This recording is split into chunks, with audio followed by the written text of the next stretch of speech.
One of the biggest challenges to email marketing is getting people to open your emails.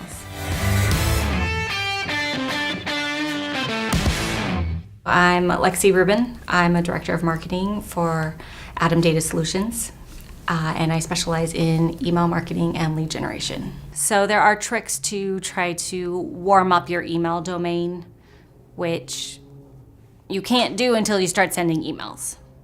So once people start opening your emails, that means that they're getting into inboxes. So you can do something like have two lists. You have a warm and a cold list. So the people who've been opening your emails, they get the first email, and then maybe 30 minutes later, you send it to everybody else. Then the server starts seeing that your emails are going through, and they're more likely to push them through. Using spam checkers. So, there are all sorts of free services out there where you can put your email in and it'll tell you if, your email is most likely going to be categorized as spam. So you want to make sure that you're avoiding anything that's going to be a spam trigger. Honestly, sometimes I think it's just luck of the draw. The more you do it, the more your email gets seen by servers, the less it's going to be considered spam. On the other hand, though, if it's seen by servers a lot and nobody's opening it, then they are going to assume it's spam. And email service providers are coming up with new ways to categorize spam every day. Personalization helps. So if they see their name in there, I often put a name in the subject line, putting it in the body of the email also. It depends on the content. A lot of times with newsletters, you're not really putting a name in. Sometimes you're addressing them, sometimes you're not.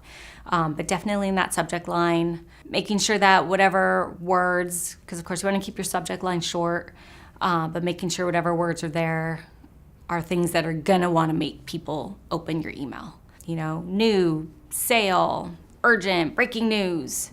Again, be careful of the spammy words. But definitely just having the right content and being relevant is what's going to get people to open your email. That's why it's really important to have, if you have an email newsletter, to have that subscription, that sign-up form on your website, because then that's an opt-in. Once they've opted into your emails, it's much more likely that your emails are going to go through to their inbox. So depending on whatever your product or service is, you're going to want to look at the time of year. If there's certain times a year where your product or service is used more or is purchased more, holidays are a timely thing. Big announcements in the news, so if something big is happening in the world. If you're trying to get people to consider you for, as a vendor, looking at Q4 is a time when people are starting to look at their budgets. So you want to kind of get top of mind around then, because they're thinking, okay, what am I going to need money for next year? Things like that. So the timeliness is really dependent on your industry and on their industry. I invite you to watch more of our videos by clicking the box on your screen.